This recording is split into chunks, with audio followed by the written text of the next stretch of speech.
Hey friends, it's Michael Kingswood, and it's story time, and the hair is just getting longer and longer. Doing the grand experiment, in case you hadn't noticed the last few weeks. Those of you who are doing the podcast, not the videos, you haven't. Um, I haven't cut my hair since Thanksgiving. Mostly because same reason I did the beard is because 20 years in the Navy, I was always having to maintain the high and tight. I didn't have to maintain a high and tight, but I liked to. Um, and I just want to change things up. I haven't had this is the longest the hair has ever been. As you can see, it does the blonde afro thing. And when I was a kid, I could relate to the greatest American hero pretty well. If you guys, any of you guys from the '80s remember that show, that was great. But no, I said, what the heck? See what it does. Maybe if you get it long enough, it'll fall and get long flowing Thor locks or something like that. Or maybe not. I'm starting to get to the point where I'm cringing looking in the mirror, but my daughter's like, "No, Daddy, grow it out. It has to be down to your shoulder, and grow your beard longer. Then you'll look like a gangster." And I'm thinking, I don't know, but a lot of people tell me they like it, so I guess we'll continue on for now. It's not too terribly cringeworthy, although I guess it could be shaped better. Whatever.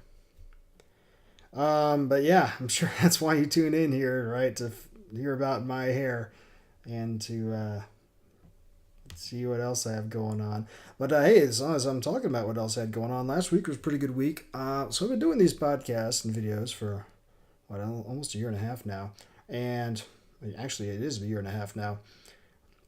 And it struck me a few months ago as I was grousing about not having the money to pay voice actors for audiobooks, and I was like, hey, dummy, you've been reading all your stories on this podcast for the last year. Why don't you use those recordings for audiobooks? So I went and listened to a bunch of the early ones, and oh boy, do they suck. Wow. Talk about horrible, horrible recordings. But hey, I was just getting started, didn't know what I was doing. I still don't really know what I'm doing, but I have managed to figure out some aspects of it. Got most of the excessive noise down, and I've learned to trim out things like swallows and weird mouth sounds and stuff, which I do that in the portion of me reading the story where all you see is the cover, not the video portion of me here before and after, because then that would just look weird. And to be honest, with the idea of porting all the me reading stuff into an audiobook, that's the part that really matters. So I finished up, as you know, Passing the Night, and last week, I started the Pericles conspiracy. So I went back and listened through my recordings of Passing, and the first one, man, I had the gain too high on the mic or something because there was a whole lot of white noise in that. But the others sounded pretty decent. So I re-recorded the first part of Passing the Night, did front and back matter, opening, closing credits, and some other stuff. Modified the cover to be audiobook sized, and over the weekend I uploaded it to Findaway Voices to go to everywhere in the world in audiobook form as the author narration edition. And we'll see how that goes. If they determine that it meets their quality wickets, then hey, cool. I am now good enough to produce audiobooks officially. Yay! So, as we continue on the podcast, you can anticipate that I will, as I complete additional stories here, next port them over to be audiobooks. What does that mean for you? That means I think I'm going to get through the Pericles conspiracy quite a bit faster than I initially planned. 60 chapters in it. I was like, yeah, I could take a year on this, one chapter per week. But if I want to get that audiobook done, maybe it'll be more like 2 or 3, depending on the length of the chapters. We'll probably do 2 today, and maybe 3. We'll see how I feel. And then we'll continue on from there. So, speaking of the Pericles conspiracy, when last we left our heroine, Jo, it was the end of chapter 1, and we just met her. And she got home after a hard day, getting harassed by the reporter at the bar, and she gets called into work for some kind of emergency or something. They're manning up the ECC. Whatever that is, we'll find out here as we get into Chapter 2. So, sit back, enjoy, and I'll talk to you on the flip side. The Pericles Conspiracy. Written by me. Read by me. Chapter 2. Emergency Control. Corporate headquarters of McAllister Stellar Transport was located just outside the Quito Launch Complex fence line on the south side of the city. A sprawling complex of just over 20 acres housed the corporate buildings nestled together inside a guarded wall, a large central tower that stood some 50 stories in height, 7 smaller outbuildings, and the cargo warehouses at the back of the campus along the fence line with the launch complex. The entire complex, with the exception of the warehouses with their railway terminals and sprawling parking lots for heavy lift trucks, was carefully maintained and planted with the finest greenery available on any of the known habitable worlds. Paved walkways joined the various buildings. No vehicles were allowed inside the campus except for the chief executives and the cargo trucks, but the truck roads were concealed from sight behind carefully planted trees in front of stout concrete walls. It was a quick 5-minute cab ride from Joe's condo in the light evening traffic. This time of night, more vehicles going from the campus than toward it. She could have walked it in about a half hour, and most days she did, but between the weather and the urgency of Harold's message, she hopped into the first cab she could find. The guards at the campus entrance noted her identity as she approached and waved her through with only a cursory glance. Supposedly, the process would be quicker and easier with the new implants, but she never had any problems with the identichips in her security badge or holocard. The Emergency Control Center, ECC, was located on the 30th floor of the main tower. The lift from the ground floor brought her up with barely a whisper. The noise inside the ECC was quite a bit louder. Large status displays dominated the wall directly to the left of the entrance. A glance showed her they were being updated by the latest feeds from the stellar Lagrange point navigation satellites, as well as those from a pair of starliners, Chamberlain and Leonov. Workstations for the various support organizations were scattered around the floor below.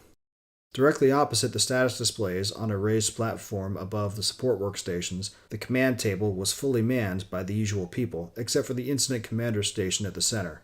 Li Wuxin, her principal assistant, was sitting there and looked relieved when she walked in the door. "Joe, where have you been?" Wuxin asked, echoing Harold's earlier words as she walked up to the incident commander's station. He stood up, tapping the control console to log out of the command and control voice network as he did. Joe didn't bother to answer Wuxin's question. It didn't matter anyway.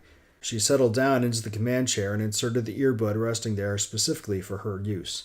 Most of the other principals had database implants, so they didn't need one. "What's the situation?" Wuxin leaned over her shoulder as he filled her in. "The Hephaestus suffered a containment breach in her fusion core, took out the after third of the ship. They managed to close off the airtight bulkheads, but they're without propulsion and adrift." "Son of a bitch! Any casualties?" "The shift engineer and a reactor tech were in the access tunnel troubleshooting the problem when it blew." "And the passengers?" "Cryo suspension is uninterrupted. All indications are they're fine, for the moment." Joe breathed a sigh of relief. "When did this happen?" "Earlier today. The distress signal reached us this afternoon." "Have we notified next of kin?" "The Casualty Assistance Office is beginning the process, but they have not yet made contact." "Very well." Joe tapped the command screen and called up the Hephaestus's manifest. "They only left 2 weeks ago. Their velocity can't be that high yet." Wuxin shook his head. "No, a little under 12,000 kilometers per second." That was something, at least. The most dangerous portion of any Starliner's voyage was the initial acceleration away from port. When the plasma generators that powered the main engines were in standby, the ship's reactor plant operated at only a fraction of its rated power. But during acceleration, it gradually increased its power output until it reached 100%, in order to achieve an even acceleration as relativistic effects increased the ship's mass. And it did so for just about a full year, in order to achieve nominal cruising speed of 95% of the speed of light. If anything were to go wrong, it was most likely to happen at those higher power levels, and while a rescue from a mishap during the deceleration phase was relatively simple, a mishap during acceleration was a different matter entirely. 2 months out from the originating star system, it would be virtually impossible to mount a rescue, since the distances involved and the speeds required for intercept were beyond the capabilities of most conventional rescue vessels. And of course, by the time the ship reached the destination star, if it ever did, everyone on board would be long dead. Joe inwardly gave thanks for small mercies that this disaster had not occurred a few weeks from now. 2 public funerals would be bad enough. At least there was still a chance to avoid 5,000. Have you had a tug powered up? Wu Shin nodded. Tugs T3 and T8 will be underway in 15 minutes. Joe nodded and waved him away. He took a seat at a support console behind the command table. Tapping the control console to log into the command and control voice network, Joe spoke up. This is Captain Josephine Ishikawa. I have relieved as Incident Commander. After the initial burst of activity, the next several weeks within the ECC were less frantic and exciting, but by no means easy. There were countless details to manage, from interfacing with the various levels of government to rerouting incoming starliners into a holding orbit so the tugs could have unimpeded access to the docking facilities, to offering official condolences to the families of the dead crew members. And, of course, there were the press conferences. As Incident Commander, Joe was obliged to sit beside Harold each afternoon and field questions, each more inane and brainless than the last. How in the hell was she supposed to know what the people stuck on board the Hephaestus were feeling about their situation? How the hell did that news bimbo think they were feeling? Each press conference was an exercise in frustration, and she often left with her jaw aching from grinding her teeth so hard. Joe understood where the reporters were coming from. They had their deadlines and were fighting for ratings so they could keep their jobs, but really, would it kill them to at least review basic physics before coming up with their questions? After the first week, with nothing new happening and nothing more dramatic to do than wait for the tugs to rendezvous with the stricken vessel, Harold, at the press corps' request and to Joe's relief, moved the press conferences from daily to twice a week. There was another brief flurry of press interest when the tugs made up with Hephaestus and began the long, slow process of redirecting the Starliner back toward the Sol system. But when it all went according to plan and no one else was killed, their interest quickly faded once again. When Hephaestus docked, it was almost anticlimactic. The news media noticed, of course. But the coverage was light, limited to blurbs on the evening news shows and little else. Of course, the docking was not the end of the job by any means, but with the crisis stabilized, it was time to stand down the ECC. The normal command and control system could handle it from here. Joe had spent the last 2.5 months living out of the ECC and her personal office on the 35th floor. She slept on a couch in her office and showered and changed clothes using spare clothing she kept in her office just for that purpose in the employee gymnasium, which was located in one of the outlying buildings on the campus. She was more than ready for a long bath in her own bathtub and then a little vacation. Before the crisis hit, she had planned to go up to Boston to visit Carlton and Allison. They had both been as disappointed as she when she canceled, but they understood. They had lived the Starfarer's lifestyle their whole lives up until a year ago. It still seems strange to think those two wouldn't be returning to space with her when she got underway again in a little more than 2 years, and to think that when she returned, they would both be in their late 70s, suddenly, from her perspective, older than she was. It was odd, and more than a little sad for her, but it was their decision and they had made it for their own reasons, so who was she to judge? As soon as she finished the last details in the ECC, Joe called Harold and informed him that she was going to take her vacation. He raised no objections, so she booked herself on the next flight to Boston, leaving early the next morning. Allison was thrilled when Joe called her to tell the news. It was obvious Allison wanted to chat more, but as much as Joe enjoyed the discourse, she was exhausted. So she begged off, promising they would have all the time they needed to catch up when she arrived. Chapter 3. Old Friends. Carlton Hirsch met Joe at the baggage claim in Logan Airport. She was just turning away from the carousel, pulling her checked bag behind her when he saw her and waved with a grin. She returned the grin in kind, her face brightening as it always did when she smiled, and gave him a hug in greeting. "Looking good, Captain," he said, then winced at the look of reproach on her face. "Sorry, you look good, Joe." Try as he might, and no matter how often she told him to do otherwise, he always found himself addressing her by her title when talking to her, almost without realizing it.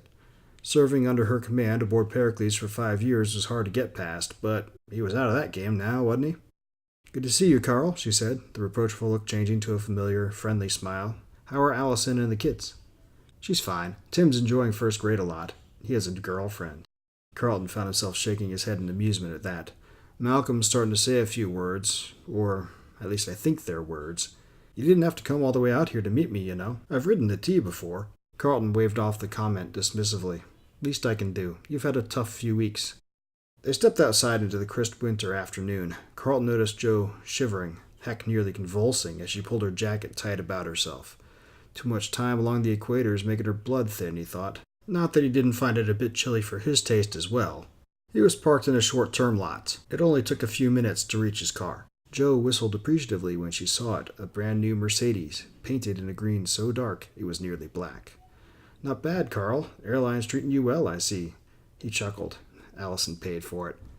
Allison was an attending at Beth Israel Deaconess Hospital and made much more money than he did as a senior instructor at Delta's Orbital Flight Academy. He could not complain about his work schedule, though. The drive from Logan to his and Allison's house took a bit less than an hour. It was after rush hour, but someone from out of town would not believe it from the number of vehicles on the roads. Most people commuted on the T, or in automated taxis or public transport buses, but even still, the roads through town were almost always packed. Eventually, he turned right off the riverway onto Longwood Avenue and into the residential area adjacent to the medical district. It was like driving back in time. The rest of the city had long ago turned into towering skyrises, but here, the residents still maintained old, quaint homes on quiet, wooded streets. They pulled into the driveway and Carlton helped Jo with her baggage. Allison was waiting on the porch, beaming a wide smile. She and Jo embraced fondly and walked into the house, chatting away already. "Typical," Carlton chuckled to himself as he trailed behind and lugged the bags up the stairs and into the house. Allison had dinner ready, a marvelous concoction of braised beef, simmered greens, seasoned mashed potatoes, dinner rolls, and a fine Cabernet that they had decanted earlier in the afternoon. And, of course, there was massed-up baby food for little Malcolm, who proudly wore his meal on his bib before Allison finally gave up trying to pilot any more starships into the tiny docking bay that was his mouth. After dinner, the ladies took Malcolm to the family room while Carlton took Tim upstairs to get ready for bed. The usual routine of bath, pajamas, and bedtime story went off without a hitch, and before long, Carlton kissed his son on the forehead goodnight and shut the door. When he got back downstairs, Allison and Jo were deep into another bottle of wine. Malcolm was lying on Allison's lap, drowsy eyes halfway closed in sleep, that he was clearly fighting. Carlton gestured to the little guy. "Want me to carry him up?" "No, he's fine. Come join us," replied Allison, pointing to a filled glass that was sitting on the end table next to his chair. Settling down into his chair, Carlton took a sip from the glass and smiled. It was a Malbec from Argentina, one of his favorites. "So, ladies, what are we talking about?"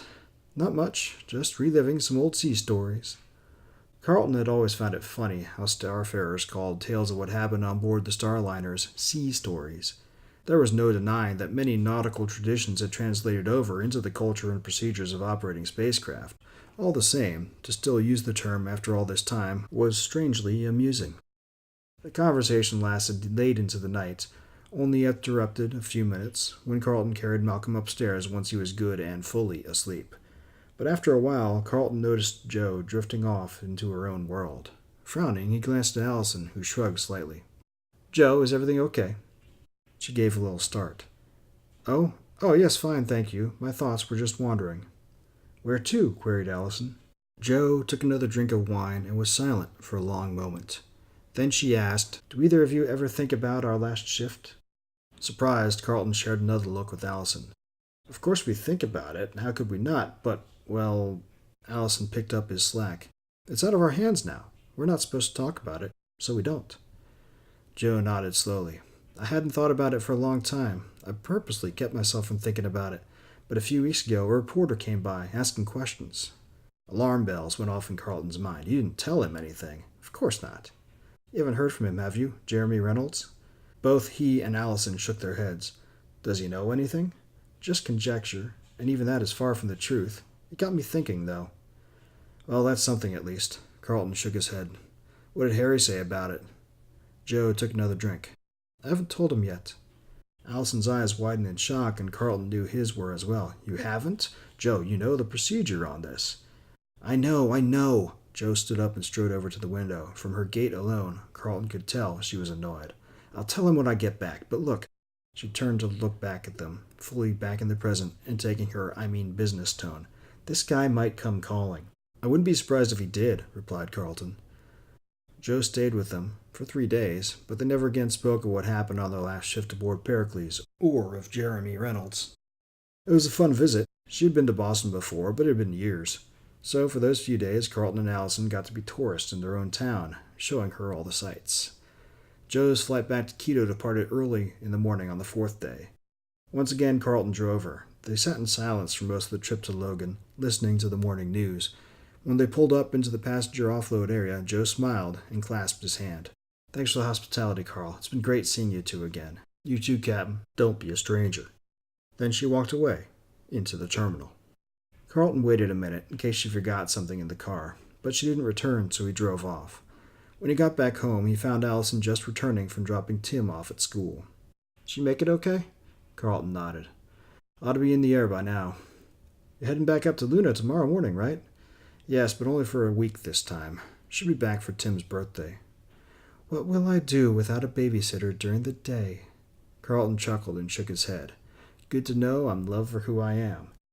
Allison smiled and gave him a kiss on the cheek. "See you this afternoon." Then she headed out for work.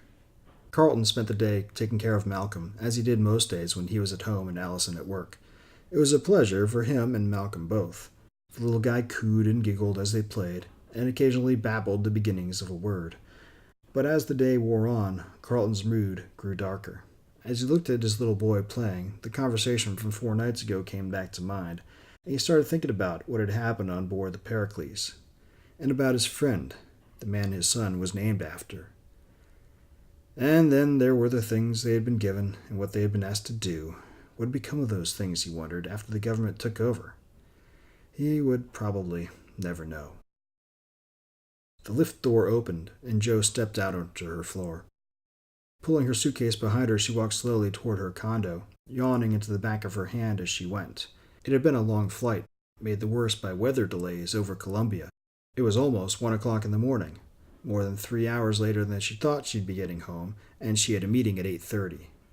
She reached her door and pressed her holo card against the door control. The identichip interfaced with the locking mechanism, and the door slid open. "Hello, Joe." Shocked, Joe jumped backwards, landing in a defensive stance as she turned toward the deep voice. It registered in her head that the voice was familiar in the same instant that she saw the man standing there, leaning casually against the hallway wall. He was tall, dressed in khaki slacks and a dark blue collared shirt. He had a lean runner's body, dark skin, and close-cut black hair that grew in tight curls. His face was narrow, but not unattractive. His eyes were dark, his gaze direct and intelligent. As she landed, he grinned, revealing gleaming white teeth. She knew him at a glance, but there was one problem. He was dead. Alright, well, I sort of have to apologize on this one. I got started recording this last week. I got a little delayed, and then it was time to go for my monthly business trip to Philadelphia. I brought my mic and my laptop with me. Intended to do a whole bunch of recording, and then, normally when I'm in a hotel, the acoustics are actually pretty decent, but this time, right outside my window, I was on the first floor, right outside the window there was this humming going continuously. I couldn't figure out what it was. I think maybe it was the AC unit, I'm not sure, but it would have made for crappy sound.